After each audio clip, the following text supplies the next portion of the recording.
इस वीडियो में हम बात करेंगे हीट कैपेसिटी के बारे में। हीट कैपेसिटी, इसके वर्ड से ही क्लियर हो रहा है कि किसी बॉडी की कैपेसिटी क्या है हीट को ऑब्जॉर्व करने की। ठीक है, तो जो बॉडी जितनी ज़्यादा हीट को एब्जॉर्व कर सकती है अपने अंदर, समझो उसकी हीट कैपेसिटी उतना ही ज़्यादा है। तो हीट कैपेसिटी डायरेक्टली प्रोपोर्शनल किसके होगी? जो भी हीट एब्जॉर्व करेगी क्यू, अगर क्यू जितना ज़्यादा होगा समझो उसकी हीट कैपेसिटी उतना ही ज़्यादा है। ठीक है, अच्छा, दो बॉडी हमारे पास, ठीक, दोनों बॉडीज़ को बराबर हमने हीट सप्लाई की। जब हीट सप्लाई की दोनों बॉडीज़ को, तो फिर उनका टेम्परेचर देखा गया। एक का टेम्परेचर बहुत कम है और एक का टेम्परेचर बहुत ज़्यादा हो गया। तो जिस बॉडी का टेम्परेचर ज़्यादा है, अब हमें ये देखना है कि हीट कैपेसिटी किसकी ज़्यादा है। जिसका टेम्परेचर ज़्यादा है उसकी हीट कैपेसिटी है, या जिसका टेम्परेचर कम है उसकी हीट कैपेसिटी कम है। तो ओबियसली जिसका टेम्परेचर कम है उसकी हीट कैपेसिटी ज़्यादा होगी, क्योंकि जो उसका टेम्परेचर कम है वो अभी भी अपने अंदर और हीट एब्जॉर्व कर सकती है।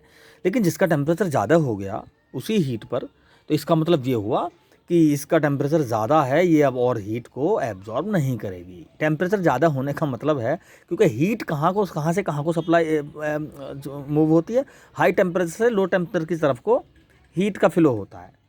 अब जो बॉडी पहले ही गर्म हो गई उसकी तरफ को क्या हीट जाएगी, है ना, उसकी तरफ को हीट नहीं जाएगी।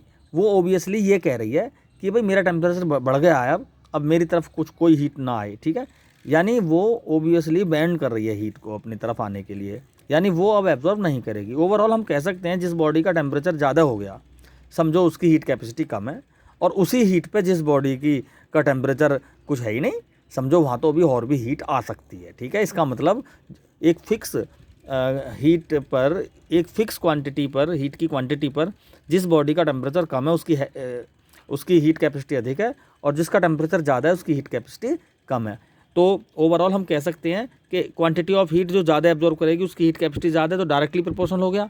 और जिसका टेम्परेचर ज़्यादा है उसकी हीट कैपेसिटी कम, जिसके टेम्परेचर कम उसकी हीट कैपेसिटी ज़्यादा। इसका मतलब चेंज ऑफ टेम्परेचर पे हीट कैपेसिटी इन्वर्सली डिपेंड है। इसका मतलब ये हुआ कि भाई हीट कैपेसिटी जो होगी वो Q अपॉन डेल्टा T से हम ड्राइव कर सकते हैं।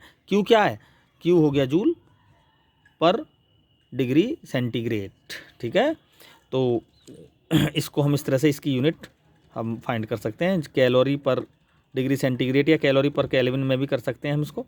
ठीक, अच्छा, हमें ये भी पता है कि Q बराबर होता है CM डेल्टा T, ये पता है हमें स्पेसिफिक हीट की डेफिनेशन से।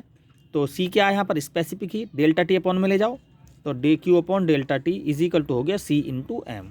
तो हीट कैपेसिटी को हम डिफाइन कर सकते हैं, हीट कैपेसिटी को डिफाइन कर सकते हैं C इंटू M से भी, यानी बॉडी की स्पेसिफिक हीट और उसके मास की मल्टीप्लाई को कर दें तो यहाँ से भी निकल के क्या आ जाएगा? हीट कैपेसिटी निकल के आ जाएगी। ठीक है, तो अगर हम डेल्टा T को 1 डिग्री सेंटीग्रेड कर दें, डेल्टा T को कर दें 1 डिग्री सेंटीग्रेड, तो हीट कैपेसिटी क्या हो जाएगी? हीट कैपेसिटी एक सप्लाई हीट के बराबर हो जाएगी। तो हम इसको कैसे डिफाइन करें? देखो मैंने लिख रखा है इसको, आप इसको पढ़ के इस अपने डेफिनेशन लिख भी सकते हैं, कहीं नोट्स बना सकते हैं। ठीक है, it is the physical property of matter define as the amount of heat to be supplied to a given mass of a material to produce a unit change in its temperature. ठीक है, इस तरह से हम इसकी define भी कर सकते हैं। ये वो मिनिमम हीट है जो किसी मटेरियल में यूनिट चेंज कर दे टेम्परेचर में। ठीक है,